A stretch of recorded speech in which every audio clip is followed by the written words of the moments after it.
Hello students, BSc part first के विद्यार्थियों का आज की क्लास में स्वागत है। आज हम ऑर्गेनिक केमिस्ट्री की unit first structure and bonding संरचना और बंधन के बारे में अध्ययन करेंगे। देखिए, आपके सिलेबस में टॉपिक है हाइब्रिडाइजेशन, संकरण। संकरण की जो अवधारणा है वो पॉलिंग ने दी थी और ये बताया था कि संकरण जैसे 3 प्रकार से होता है: sp3 संकरण, sp2 संकरण और sp संकरण। तो हम बात करते हैं sp3 संकरण में। sp3 संकरण में हम एग्जाम्पल लेते हैं, for example methane molecule, methane अणु।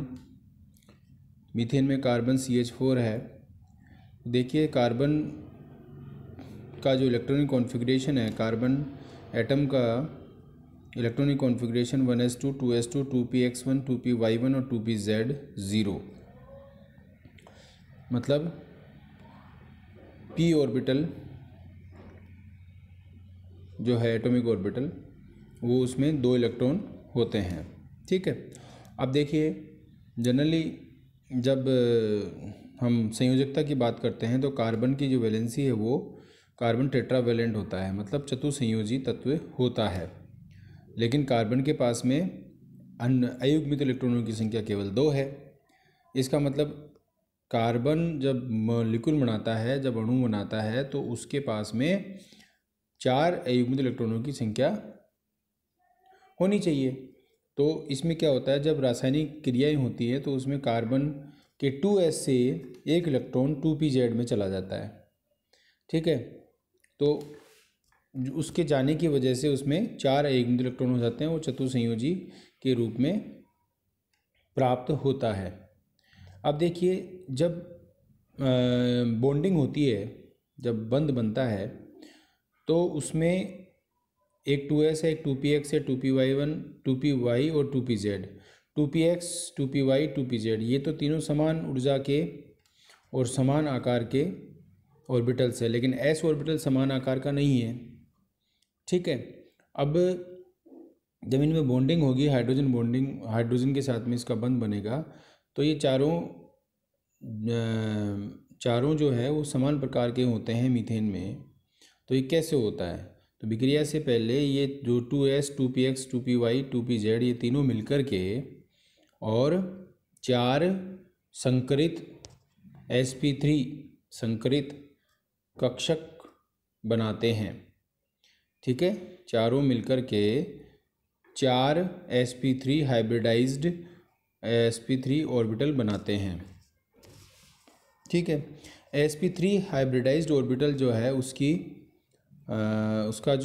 जो आकृति होती है, इसमें एक बड़ा लोब होता है और एक छोटा लोब होता है। जो बड़ा लोब होता है उसके अंदर s ऑर्बिटल का कंट्रीब्यूशन ज़्यादा होता है। ठीक है। तो इस प्रकार से ये जो चारों sp3 हाइब्रिडाइज्ड ऑर्बिटल्स होते हैं वो एक टेट्राहेड्रॉन के कॉर्नर्स के रूप में व्यवस्थित रहते हैं और इनके मध्य का जो कोण होता है वो 109 डिग्री और 28 मिनट का होता है। ठीक है। अब मीथेन के मॉलिक्यूलर ऑर्बिटल्स के एनर्जी लेवल डायग्राम हम देखते हैं तो हमने एक तरफ क्या लिया है, कार्बन लिया है। कार्बन के 2s में 2 इलेक्ट्रॉन हैं और 2p में 2px में 1 है, 2py में 1 इलेक्ट्रॉन है और z यहाँ पर खाली है। ठीक है। या हम इसको ऐसे कर सकते हैं कि 2p x और y में इलेक्ट्रॉन है और z यहाँ पे खाली है। ठीक है। और ये जो चारों ऑर्बिटल्स हैं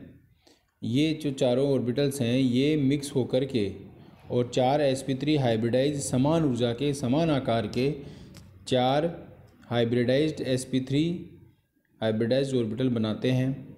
ठीक है। और वो अब ये चारों हाइब्रिडाइज्ड ऑर्बिटल जो हैं वो हाइड्रोजन एटम के 1s ऑर्बिटल के साथ में अतिव्यापन करते हैं और 4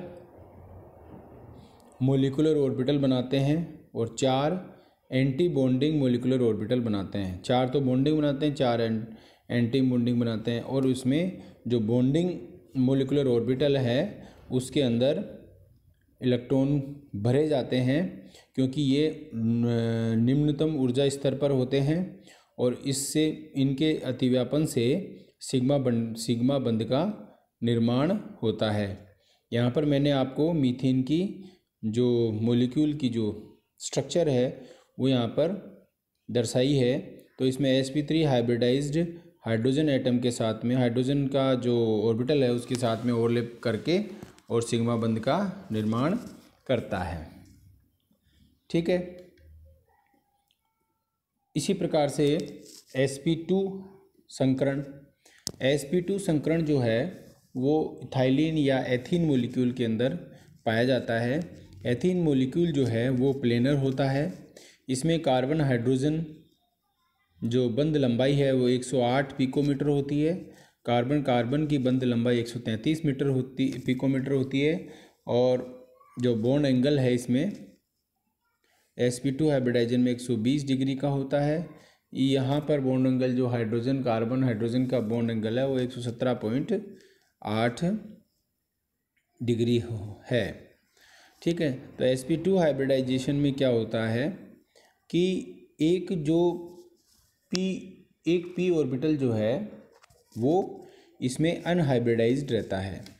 तो जैसे कार्बन है तो कार्बन का 2s 2py और 2pz ये मिलकर के 3 sp2 हाइब्रिडाइज्ड ऑर्बिटल बनाते हैं। ठीक है। इसमें s ऑर्बिटल का जो कंट्रीब्यूशन है वो इसमें बढ़ जाता है। ठीक है। और इसका जो sp2 ऑर्बिटल बढ़ जाता है और 2px जो है 2px इसमें अनहाइब्रिडाइज्ड ऑर्बिटल बचा रह जाता है। ठीक है।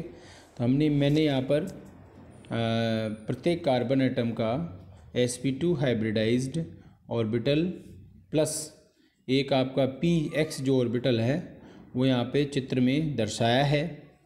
इसमें कार्बन का जो p ऑर्बिटल है जिसके द्वारा कार्बन सिग्मा बॉन्ड बनता है वो sp2 हाइब्रिडाइज्ड ऑर्बिटल दोनों कार्बन्स के sp2 हाइब्रिडाइज्ड ऑर्बिटल के ओवरलैपिंग के द्वारा एक सिग्मा बंध बनता है। और जो पाई बंध होता है जो अनहाइब्रिडाइज्ड ऑर्बिटल बचा रह जाता है उसके p ऑर्बिटल के अतिव्यापन के द्वारा पाई बंध का निर्माण होता है। इसमें देखिए जब इसका इथीन मॉलिक्यूल का आप मॉलिक्यूलर ऑर्बिटल डायग्राम देखते हैं तो दोनों तरफ मैंने क्या किया, दोनों तरफ कार्बन एटम ले लिया। ये इनका एनर्जी का इंक्रीजिंग का ऑर्डर है। इसमें 2s में 2 इलेक्ट्रॉन होते हैं प्रत्येक कार्बन में और 2p में भी 2 इलेक्ट्रॉन होते हैं। इसी प्रकार से दूसरे कार्बन का ले लिया।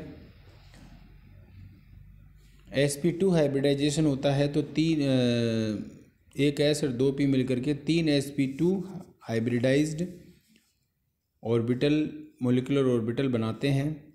इसी प्रकार से दूसरे कार्बन में बनेंगे। तो इसमें एक कार्बन का sp2 हाइब्रिडाइज दूसरे कार्बन के sp2 हाइब्रिडाइज से ओवरलैपिंग करेगा और सिग्मा स्टार मतलब बॉन्डिंग मॉलिक्यूलर ऑर्बिटल और एंटी बॉन्डिंग मॉलिक्यूलर ऑर्बिटल बनाते हैं। तो बॉन्डिंग मॉलिक्यूलर ऑर्बिटल का एनर्जी लेवल निम्नतम होता है। तो यहाँ पर उस p ऑर्बिटल के दोनों जो sp2 हाइब्रिडाइज्ड ऑर्बिटल के दोनों जो इलेक्ट्रॉन है वो सिग्मा बॉन्डिंग मॉलिक्यूलर ऑर्बिटल में भरे जाते हैं और एंटी बॉन्डिंग वाला रिक्त रह जाता है। ठीक है। और जो px ऑर्बिटल जो अनहाइब्रिडाइज था उसकी एनर्जी क्या होती है, थोड़ी ज़्यादा होती है। तो ज़्यादा होती है तो उसको हमने थोड़ा ऊपर इसमें इसके p लेवल पर दर्शाया है। और यहाँ पर देखिए जो p ऑर्बिटल अनहाइब्रिडाइज्ड रह गया उसमें एक इलेक्ट्रॉन है। ये दोनों भी ओवरलैपिंग करके कोलैटरल ओवरलैपिंग करते हैं। लेटरल मतलब समपार्श्विक अतिव्यापन करके और एक पाई बॉन्डिंग मॉलिक्यूलर ऑर्बिटल और pi star anti bonding molecular orbital बनाते हैं। और उसमें जो पाई बॉन्डिंग ऑर्बिटल है मोलिकुलर ऑर्बिटल है उसके अंदर दोनों इलेक्ट्रॉन भरे जाते हैं। ठीक है, इसी प्रकार से sp संकरण, sp हाइब्रिडाइजेशन इथाइन मॉलिक्यूल में या एसिटिलीन मॉलिक्यूल में पाया जाता है। ये एक लीनियर मॉलिक्यूल है, इसमें एक 2s और एक 2pz कक्षक मॉलिक्यूल एटॉमिक ऑर्बिटल मिलकर के 2sp hybridised molecular sp hybridised atomic orbital बनाते हैं। ठीक है, और 2px और 2py दोनों अनहाइब्रिडाइज्ड रह जाते हैं। मैंने यहाँ पे चित्र में इनके जो हाइब्रिडाइज्ड ऑर्बिटल के बीच में जो अतिव्यापन होता है उसको दर्शाने की यहाँ कोशिश की है। तो इसमें देखिए एक कार्बन का जो sp हाइब्रिडाइज्ड एटॉमिक ऑर्बिटल है वो दूसरे कार्बन के sp हाइब्रिडाइज्ड ऑर्बिटल के साथ में ओवरलैपिंग करके और एक सिग्मा बंध बनाता है। और जो दो अनहाइब्रिडाइज्ड ऑर्बिटल्स हैं, p ऑर्बिटल्स हैं, उनमें कोलेटरल ओवरलैपिंग होती है और उसके द्वारा दो पाई बंध बनते हैं। ये दोनों एक दूसरे के परपेंडिकुलर होते हैं। तो दोनों कार्बन के जो परपेंडिकुलर p ऑर्बिटल्स हैं वो ओवरलैपिंग करके, कोलेटरल ओवरलैपिंग करके और पाईबंध का, दो पाईबंधों का निर्माण करते हैं। तो इस प्रकार से sp हाइब्रिडाइजेशन में एक सिग्मा बंध बनता है और दो पाईबंध बनते हैं। ठीक है, अब हम बात करते हैं बॉन्ड लेंथ और बॉन्ड एंगल की। देखिए बंध लंबाई, बंध कोण, दो बंधित परमाणु के नाभिकों के बीच की दूरी को हम बंध लंबाई कहते हैं। अब देखिए कार्बन के संकरण में जब s कक्षक की प्रतिशतता बढ़ती है तो बंध दूरी कम होती है, क्योंकि नाभिक द्वारा यह अधिक आकर्षण बल से बंधा रहता है। अनुनाद भी बंध लंबाई को प्रभावित करता है, मतलब उसमें डीलोकलाइजेशन ऑफ इलेक्ट्रॉन होता है जिसकी वजह से वो बंध लंबाई को प्रभावित करता है। और बॉन्ड एंगल किसे कहते हैं? किसी अणु में दो विसिनल बॉन्ड्स के मध्य का जो कोण होता है उसे बंध कोण कहते हैं। बंध कोणों का मान बॉन्डिंग में भाग लेने वाले परमाणुओं की प्रकृति और कक्षाओं के संकरण के प्रकार पर निर्भर करता है। जैसे sp3 हाइब्रिडाइजेशन है तो 109 डिग्री 28 मिनट का कोण होगा। sp2 हाइब्रिडाइजेशन है, संकरण है, तो 120 डिग्री का कोण होगा। sp हाइब्रिडाइजेशन है, लीनियर मॉलिक्यूल है, तो उसमें 180 डिग्री का कोण होगा। ठीक है, और इसी प्रकार से जैसे जो आपके ये जो परमाणु होते हैं बॉन्डिंग के, जिनमें बॉन्डिंग होती है, उसके जो परमाणु होते हैं उनकी प्रकृति पर भी ये निर्भर करता है। जैसे मान लीजिए कि इलेक्ट्रोनेगेटिव एटम यदि कार्बन परमाणु से जुड़ा होता है तो इलेक्ट्रोनेगेटिविटी की वजह से क्या है, इलेक्ट्रॉन्स को, बॉन्डिंग इलेक्ट्रॉन्स को अपनी तरफ खींचेगा और उसका बंध कोण का मान बढ़ जाएगा। ठीक है, क्योंकि उसमें भिन्न भिन्न होगा, आकर्षण उसमें भिन्न भिन्न होगा विद्युत ऋणी परमाणु की वजह से, और उसके अंदर पी के कैरेक्टर बढ़ जाते हैं। ठीक है, और दूसरे में एस के कैरेक्टर बढ़ जाएंगे, तो इस प्रकार से उनका बॉन्ड एंगल भी परिवर्तित हो जाता है। बंध ऊर्जा, बंध सामर्थ्य। देखिए बंध ऊर्जा जो है जनरली दो प्रकार की होती है, वियोजन ऊर्जा और बंध ऊर्जा, मतलब डिसोसिएशन एनर्जी, बॉन्ड एनर्जी। तो डिसोसिएशन एनर्जी जो है किसी भी गैसीय अवस्था के अणु में एक बंध को तोड़कर दो उदासीन मूलकों को वियोजित करने के लिए जो आवश्यक ऊर्जा है उसको हम वियोजन ऊर्जा कहते हैं। जैसे H2 मॉलिक्यूल है, इसमें OH रेडिकल और H रेडिकल बनता है, तो उसके लिए डिसोसिएशन एनर्जी का मान 118 किलो कैलोरी पर मोल होता है। इसी प्रकार से H और फ्री जो रेडिकल है, मूलक है, उसमें उसके बंध को तोड़ने के लिए जो आवश्यक ऊर्जा है वो 100 किलो कैलोरी पर मोल है। ठीक है, बंध ऊर्जा किसी अणु के विभिन्न बंधों की वियोजन ऊर्जाओं का जो औसत होता है उसे बंध ऊर्जा कहते हैं। बंध लंबाई और बंध ऊर्जा जो है एक दूसरे के व्युत्क्रमानुपाती होता है, मतलब बंध लंबाई यदि बढ़ेगी तो बंध ऊर्जा का मान कम हो जाएगा। ठीक है, इसी प्रकार से जैसे कार्बन कार्बन सिंगल बॉन्ड है, कार्बन कार्बन डबल बॉन्ड है, कार्बन कार्बन ट्रिपल बॉन्ड है। तो तीनों में क्या है, एस के करैक्टर जनरली इसमें क्रमशः बढ़ रहे हैं। तो एस के करैक्टर बढ़ेंगे तो उसकी बंध लंबाई क्या हो जाएगी, कम हो जाएगी, और फलस्वरूप उनकी बंध ऊर्जा बढ़ जाएगी। ठीक है। इसी प्रकार से कार्बन के साथ में के जो चतुसंयोजी कार्बन चतुसंयोजी है, उसके चारों संयोजकता यदि भिन्न भिन्न परमाणु से जुड़ी हुई रहती है तो उनका बंध लंबाई भी अलग अलग होगी और बंध कोण भी अलग होंगे और बंध ऊर्जाएं भी भिन्न भिन्न हो जाएगी। ठीक है। इसके बाद में नेक्स्ट टॉपिक है आपका localised and delocalised chemical bonding.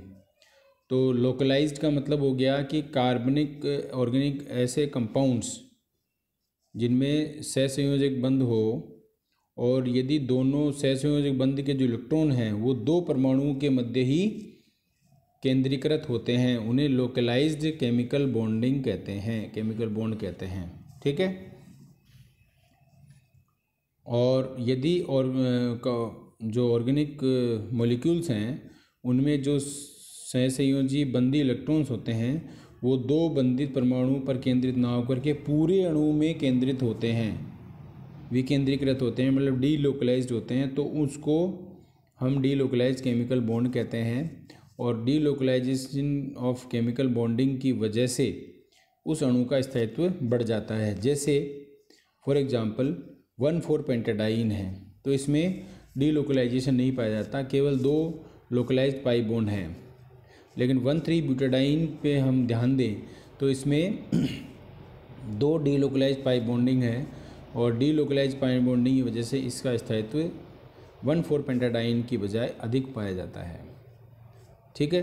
इसी प्रकार से जो बेंजीन है, तो बेंजीन में भी क्या है, बेंजीन की केक्युले जो संरचना है उसके स्थान पर जो आणविक कक्षक संरचना है उसको हम लिखते हैं, क्योंकि इसमें 6 पाई इलेक्ट्रॉन्स जो हैं वो बेंजीन वलय में ऊपर व नीचे दोनों ओर इलेक्ट्रॉन वलय बनाकर डीलोकलाइज्ड फॉर्म में रहते हैं।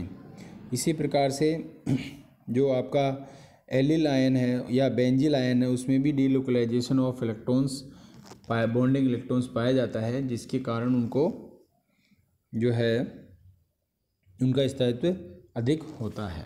बाकी का अगली कक्षा में हम करेंगे।